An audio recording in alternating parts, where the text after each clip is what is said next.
ঘটনা হলো যে ভালোবাসা টপিকটা খুব কমপ্লিকেটেড, তাই তো?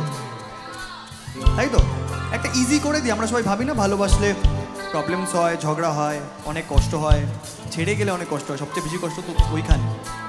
বাট আমার মনে হয় ভালোবাসা এই জিনিসটা খুব সিম্পল।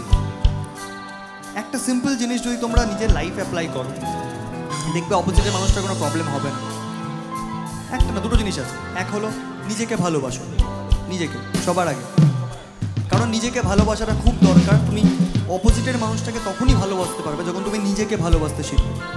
অ্যান্ড সেকেন্ড ওয়ান, যাকে ভালোবাসো তাকে তার মতো বাঁচতে দাও, তাকে নিজের মতো করে বাঁচিও না, তাহলে কেউ থাকবে না। খুব হার্শ রিয়েলিটি। সবার আগে নিজেকে, দেন অপোজিটের মানুষটাকে বলো তুমি তোমার মতো বাঁচো। তুমি যদি চিট করো তোমার খুব লস, তুমি যদি চলে যাও তাতেও তোমার লস, কারণ আমি তো মন থেকে ভালোবেসেছি।